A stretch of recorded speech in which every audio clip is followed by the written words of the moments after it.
Hey everyone, and welcome back to the channel. So today we get to take a look at the 2025 Lexus ES350. This model is finished off in Matador Red Metallic. MSRP is just over $43,000. So for the ES lineup, this is the base model, but it still has a lot to offer, as you will see. So let's start off with what this is powered by, which is the 3.5 liter naturally aspirated V6. This is paired to the 8-speed automatic. It pumps out 302 horsepower, 267 pound-feet of torque. It is front-wheel drive. 0 to 60 is going to be in the mid 6-second range. And as far as fuel economy goes, you're looking at 22 in the city and 32 out on the highway. Now, as we move on to the exterior styling, like I said, for the base model, this even gets distance pacing. So the Lexus badge is the forward sensor. There's parking sensors up front too. Lots of chrome for this particular model, but I think it looks very nice, especially with this red. You'll notice it's on the trim accents on the side. This also gets LEDs up front with that iconic DRL strip too. And then some very subtle lines that come down the hood, but they also go off of the points of that hourglass design to integrate the front end design very nicely. Now this also has a two-tone design for the wheels. There's a three-tone design for the power folding side mirrors with the turn signal, sunroof up top, and then the chrome strip in the side mirror works its way to the window trim, where there's more subtle lines flowing down the side. And then in back, you'll notice more chrome on the top of the LED taillight housings, and it works its way through the power trunk. There's a backup camera, parking sensors, and then the brushed accents for the exhaust tips on both sides. Now you can use the button on the key fob or the hidden button over on the right side to open up the power trunk. Now there's actually a good bit of space for this ES model. One downside, the back seat does not fold down. You do have the cutout, however, but it's a pretty large area. There's also a little bit of storage underneath the floor if you need to place in items, and there's also tie-down hooks too, so you can secure any items that you may have. Now as we work our way to the interior, this model has a very nice design. There's two-tone for the door panel along with the light wood trim accents, gloss black storage in the lower section, and then the two-tone design works its way to the back seats. Now at 5'10", I have a pretty good amount of space. There's storage pockets on both sides, air vents in the middle, auxiliaries, small bump in the middle, so your middle seat passenger doesn't really have too much of a bulge there. And then I have about a ½ inch of headroom or so. So at my height, I could be comfortable. If you're any taller than me, it might be a little bit tight, but it is doable for full-size adults. And then here's a look at visibility. That pillar is pretty thin over there, so that way it doesn't obstruct too much of your driver visibility. Now for this base model, this does get memory seating adjustments, power folding side mirrors, all the window controls, storage down below, and then a power operating front seat with a great design to it.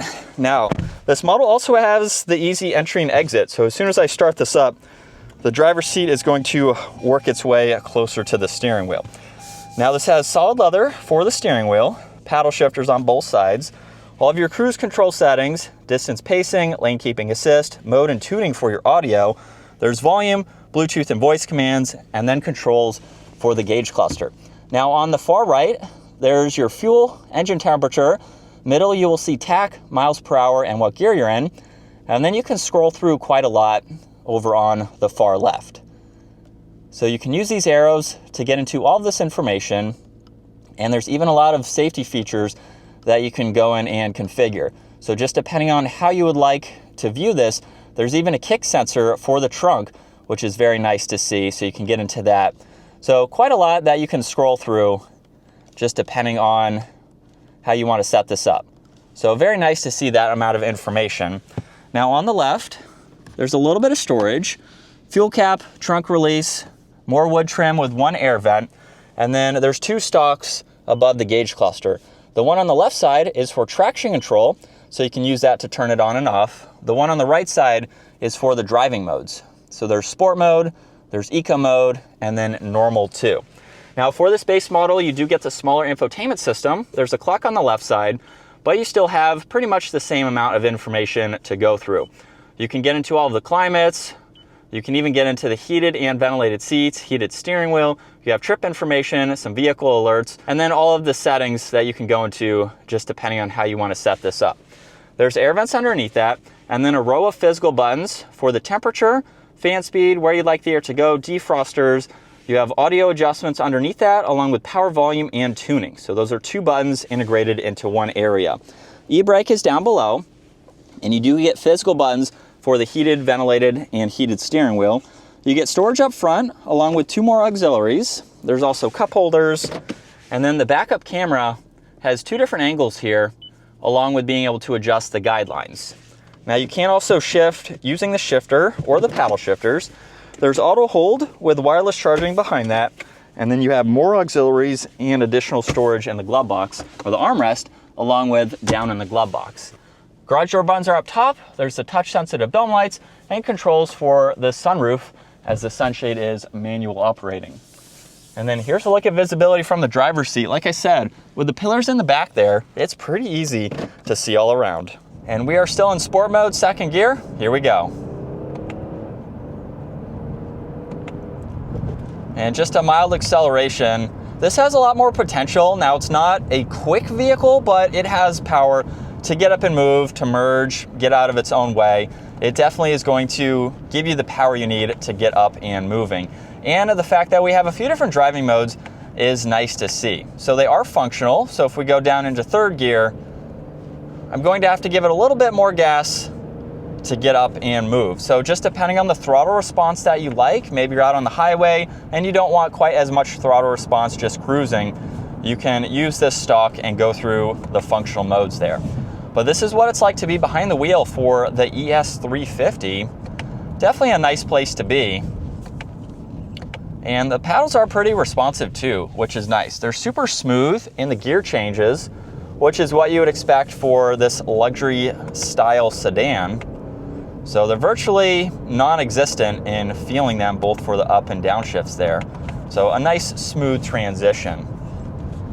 This also handles pretty well. Again, it's not a performance-oriented model, but you can get an ES350 F Sport, which I believe will have the F Sport tuned suspension. So if you're looking for maybe a little bit better handling characteristics, you can go with a model like that. But for normal day-to-day driving with the style of driving for this model, it seems to handle very well for this setup.